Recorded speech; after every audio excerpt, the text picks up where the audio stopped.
ರುಚಿ ಮಸಾಲ.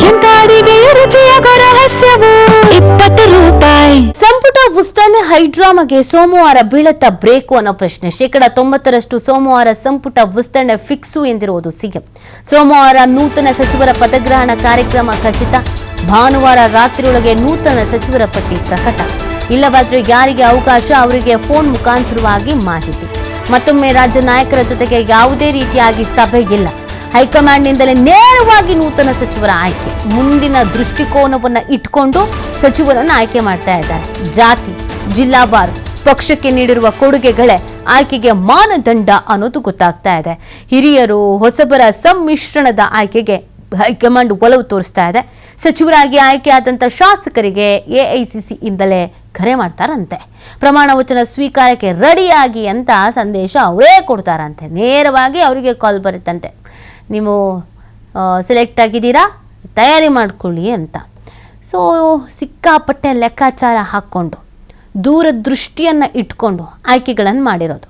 ಇದೇ ಕಾರಣಕ್ಕೆ ಇಷ್ಟು ತಡವಾಯಿತು ಅನ್ನೋದನ್ನು ಹೇಳಲಾಗ್ತಾ ಇದೆ. ಸುಮ್ಮನೆ ಏನೋ ಒಂದು ಮಾಡಿಬಿಡ್ಬೇಕು ಅಂತ ಮಾಡಿಲ್ಲ, ಅಥವಾ ಇನ್ಯಾವುದೋ ಮಾನದಂಡದ ಮೇಲೆ ಮಾಡಿಲ್ಲ. ಮುಂದೆ ಪಕ್ಷದ ವಿಚಾರಕ್ಕೆ ಸಂಬಂಧಪಟ್ಟಂತೆಗೆ ಮುಂದಿನ ಆಲೋಚನೆಗಳನ್ನು ಇಟ್ಕೊಂಡು ಈ ಆಯ್ಕೆ ಆಗಿದೆ ಅನ್ನೋದನ್ನು ಹೇಳ್ತಾ ಇದ್ದಾರೆ.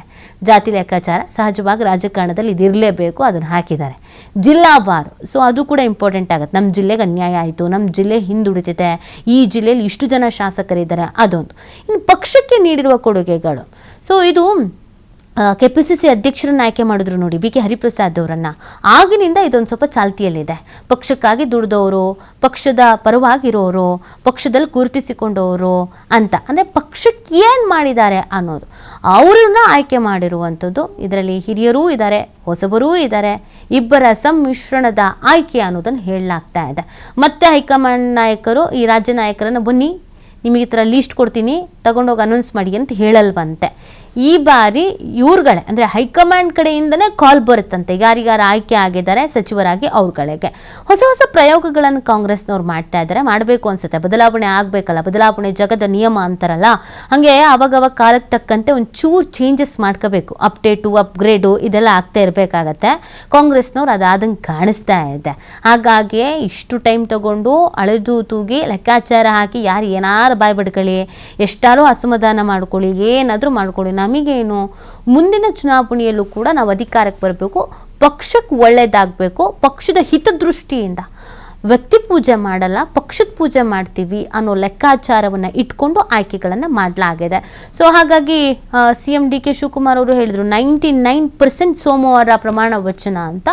ಅಲ್ಲಿಗೆ ಇವತ್ತು ಸಂಜೆ ಇಲ್ಲ ಅಂತಂದರೆ ನಾಳೆ ಸಂಜೆ ಒಳಗಡೆ ಯಾರ್ಯಾರು ಆಯ್ಕೆ ಆಗಿದ್ದಾರೆ, ಸಿಕ್ಕಾಪಟ್ಟೆ ಜನ ಲಾಬಿ ಮಾಡಿದ್ರು, ಕೆಲವರಿಗೆ ಬಯಸದೆ ಬಂದ ಭಾಗ್ಯ ಅಂತಲೂ ಆಯ್ಕೆ ಆಗ್ಬೋದು, ಗೊತ್ತಿಲ್ಲ, ನೋಡಬೇಕಾಗತ್ತೆ. ಮಾಹಿತಿ ನೀಡ್ತಾರೆ ನಮ್ಮ ಪ್ರತಿನಿಧಿ ಶಿವು. 99% ಸೋಮವಾರ ಪ್ರಮಾಣ ವಚನ ಅಂತ CM ಹೇಳಿದರು. ಈಗ ಹೈಕಮಾಂಡ್ ನಾಯಕರು ನಿರ್ಧಾರ ಮಾಡಿದ್ದಾರೆ. ಹಾಗಿದ್ರೆ ಸೋಮವಾರ ಪ್ರಮಾಣ ವಚನ ಫಿಕ್ಸಾ?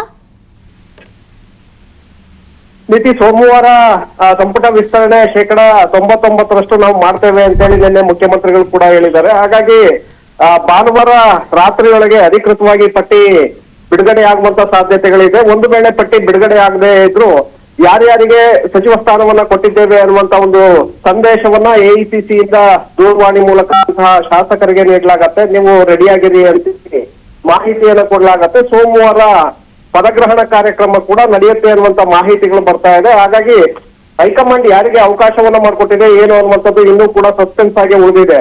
ಸೊ ಭಾನುವಾರ ಸಂಜೆಯೊಳಗೆ ಯಾರಿಗೆ ಅವಕಾಶ ಸಿಗುತ್ತೆ, ಯಾರಿಗೆ ಇಲ್ಲ ಅನ್ನುವಂಥದ್ದು ಅಧಿಕೃತವಾಗಿ ಹೊರಬೀಳಲಿದೆ ನೀತಿ.